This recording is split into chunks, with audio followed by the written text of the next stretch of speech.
বাগেরহাটের কচুয়ায় নিজ বাড়ি থেকে একই পরিবারের ৩ জনের মরদেহ উদ্ধার করেছে পুলিশ। মরদেহগুলোর মাথায় আঘাতের চিহ্ন রয়েছে। এ বিষয়ে আরও জানাতে যুক্ত হচ্ছেন সহকর্মী ইয়ামিন আলী। ইয়ামিন, মরদেহগুলোর বিষয়ে কি বলছে পুলিশ এবং বিস্তারিত কি তথ্য রয়েছে আপনার কাছে?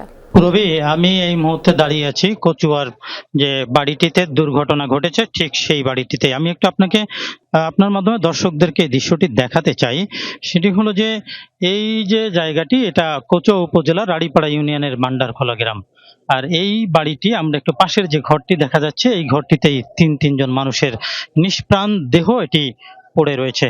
আসলে এটা কখন এরা মারা গেছে বা নিহত হয়েছে সে বিষয়টি নিশ্চিত করে পুলিশ বলতে পারেনি। পুলিশ আনুমানিকভাবে ধারণা করছে যে গত 48 ঘন্টা আগে বা তার কিছু আগে পরে এই ঘটনাটি ঘটেছে। আশেপাশে আমরা বেশ কয়েকটি বাড়িও দেখছি, একই বাড়ির ভিতরে বেশ কয়েকটি ঘর রয়েছে।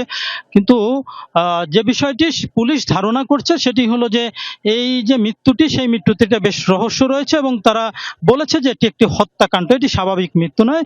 লাশের যে শরীরে আঘাতের চিহ্ন রয়েছে একাধিক জায়গায়, তাদেরকে শ্বাসরোধ করা হতে পারে এমনটিও পুলিশ বলেছেন। কারণ হলো যে তাদের গলায় একজনের গামছা বা কাপড়ের টুকরা পেঁচানো আছে।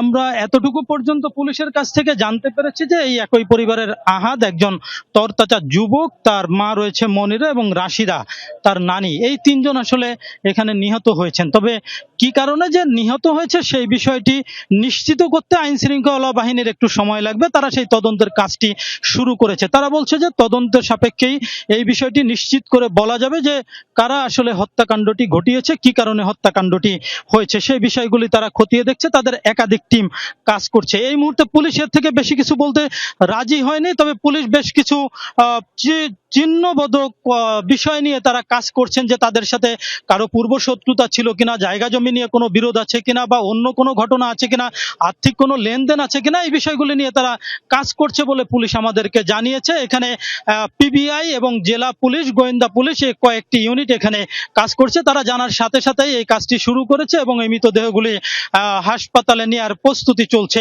এই ছিল এখানকার সর্বশেষ তথ্য আমার কাছে। পুরবী, অনেক ধন্যবাদ ইয়ামিন আপনাকে। নিশ্চয়ই পরবর্তীতে আরও বিস্তারিত জানবো আমরা আপনার থেকে।